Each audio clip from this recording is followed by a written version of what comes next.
ఏదైతే నిన్న వైఎస్ఆర్సీపీ పార్టీ నగర అధ్యక్షురాలు నూరి ఫాతిమా గారు పిలుపునిచ్చారు. ఎందుకంటే నిరసన కార్యక్రమంగా వక్ఫ్ బోర్డు సంబంధించి కూడా నిరసన తెలియజేస్తూ ఒక ర్యాలీగా కూడా ఇక్కడున్న బీఆర్ స్టేడియంలో అందరూ కుల మతాలకు అతీతంగా అందరూ రావాలి, దీనికి నిరసన తెలియజేయాలంటూ పిలుపునిచ్చారు. దీనికి సంబంధించి ఇక్కడ తెలుగుదేశం పార్టీకి సంబంధించి ముఖ్యంగా వక్ఫ్ బోర్డు సంబంధించిన మెయిన్ పర్సన్ ఇక్కడ రఫీ గారు ఇక్కడ మనతో ఉన్నారు. చెప్పండి సార్, నూరి ఫాతిమా గారు ఇలా నిరసన ఇచ్చారు, దీన్ని మీరు ఏ విధంగా స్పందిస్తారు?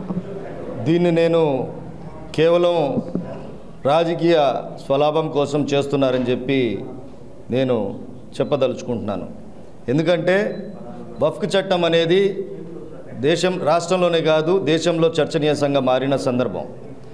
ముస్లిం మత పెద్దలు చాలామంది గుంటూరు నగరంలో ఉన్నారు. ముస్లిం మత పెద్దలు కానీ ఉలమాలు కానీ ఈ పిలుపునిస్తే ఒక ముస్లిం మైనార్టీ వ్యక్తిగా స్వచ్ఛందంగా నేను కూడా దాంట్లో పాల్గొనేవాడిని. ఏదైతే ఇప్పుడు మాజీ సభ్యులు ముస్తఫా గారి తనయురాలు ఉన్నారో కేవలం రాజకీయం కోసం ఈ నిరసనని తెలియజేయాలని చెప్పి పిలుపునిచ్చారు. దాన్ని నేను సపోర్ట్ చేయను. ఎందుకంటే కేంద్రంలో అప్పట్లో 5 సంవత్సరాల్లో ఎన్డీఏతో కలిసి ఉన్న జగన్మోహన్ రెడ్డి సిఏఏ ఎన్ఆర్సీని నల్ల చట్టాలని అప్పట్లో సపోర్ట్ చేసి మళ్ళీ రాష్ట్రంలో గల్లీల్లో ఒక రాజకీయం, ఢిల్లీలో ఒక రాజకీయం చేసిన సందర్భాలు.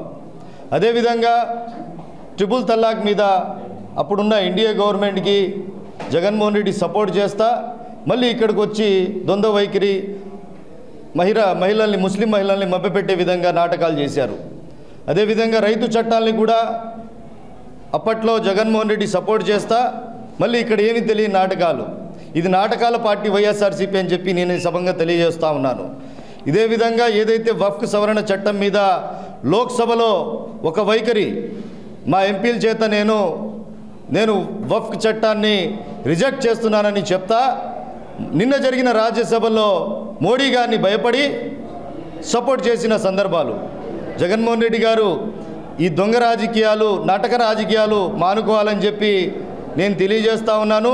ముస్లిం ప్రజలు మిమ్మల్ని కానీ మీ పార్టీని కానీ ఎప్పుడో మర్చిపోయారు. అదేవిధంగా గుంటూరు నగరంలో మాజీ శాసనసభ్యుడు ముస్తఫా గారిని కానీ వాళ్ళ తనయురాలను అయితే ఎవరు తెలియదు. ఆమె నిన్నేదో మెసేజ్ ఇచ్చారు, దానికి కేవలం రాజకీయ పార్టీ రాజకీయ సపోర్ట్గా వాళ్ళు మెసేజ్ ఇచ్చారని చెప్పి ఈ సందర్భంగా తెలియజేస్తూ ఉన్నాను. ఈ వక్ఫ్ బోర్డుని చూసుకుంటే నల్ల చట్టంగా భావిస్తారా?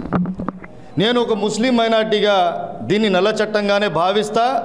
మన తెలుగు రాష్ట్రంలో, ఆంధ్రప్రదేశ్ రాష్ట్రంలో మా ముఖ్యమంత్రి గారు చంద్రబాబు నాయుడు గారు ఆ నల్ల చట్టంలో ఒక తెల్లని గీతను తీసుకొచ్చారని చెప్పి 3 సవరణలు పెట్టి దాంట్లో తెల్ల గీతను తీసుకొచ్చారని చెప్పి నేను ఈ సందర్భంగా తెలియజేస్తా ఉన్నాను.